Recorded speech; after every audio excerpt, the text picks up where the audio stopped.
You'll run into him. He's got bigger stuff to. He's going to Berlin. To Berlin. Oh, yeah. They're going to Berlin next week. Really? You guys are headed there? Ooh. That's what I'm planning for. Oh, you go after this game? Yeah. Right after this, you guys are headed out? Wow. Just going to look back at the game the other night. What stood out most about what DQ was able to do? Well, obviously the board was huge. His ability just to go get rebounds.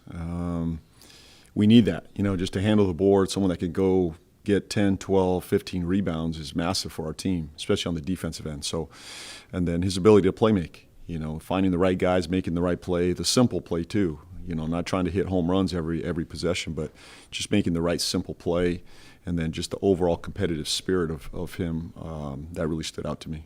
These last, I think, 6 games, Trey's averaging 13, three attempts a game. I think the 12 before that, he was only averaging 5. Was there a conversation with him about, hey, we need you, like you're the guy we need to kind of to shoot more, especially when you're shooting at this clip? Was there any conversation like that, or is it just kind of yeah.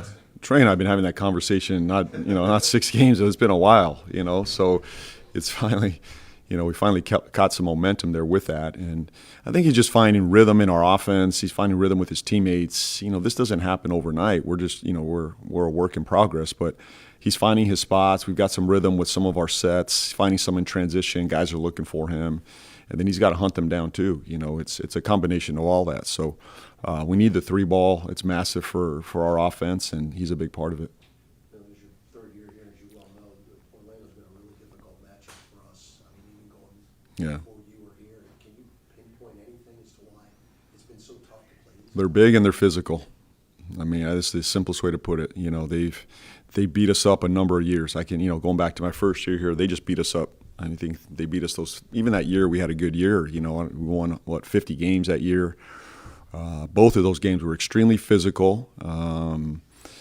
They have the size to, affect our offense and our interior presence. They have the size for that. So they're a good team, good defense. They have some, matchup problems for us. So we got to be the aggressive team. We've got to be more physical. You know what you're in for, a fist fight here. So we got to be aggressive, and obviously they're going to come out and try to imprint their physicality on us and their identity. So we got to match it, exceed it, and be the aggressor. Going back to last night, or the other night in Washington, as Andrew did, Jeremiah, the way he bounced back after after the rough beginning. I know you talked to him when he was on the bench. Just how a youngster like that can respond to a lot of adversity, because he had a lot.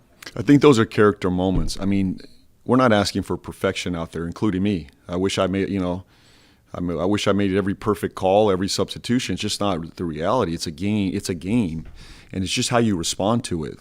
Through adversity, through mistakes. And to me, that game was about character. How do you respond to the adversity? I sat with him for a minute.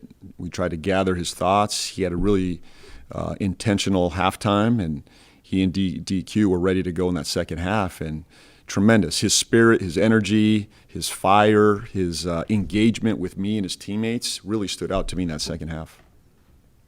Coach, returning to Orlando, a place you're familiar with, talk a little bit about this building and why they're so competitive in this building and what it's like to return again. Oh, I love this place. Everybody here. It's really the people, to me, the people that stand out. They were wonderful to me and my family. They supported me from day one, took care of us. The weather's amazing. Can't beat the weather, the location, the attractions. My family will always consider this home to some degree. We grew up here, some highs and lows, took over as an interim and got my feet wet in this role, and I'm very thankful for this opportunity. But they're a tough matchup. To their credit, they've gotten better and better every year. The fans are amazing. This building comes alive. They show up every night. They have an incredible spirit about them. But it starts with the people from the top, all the way down. Wonderful individuals that care about you, and they show up and they bring it every night. Coach, J.I. was here when you were here. Can you just talk about the longest tenured Magic player and some of the things that he does for that locker room? Isaac? Yes. I was not with him, but I missed him. But from afar, it looks like he's just an anchor for their spirit. I wish I got to know him more. I've not been around him, but I know he means a lot to this program. Good. Thank you. Missed it by a season. That's all right. I missed it. Yeah. You've been a good player. Thank you. That was a time.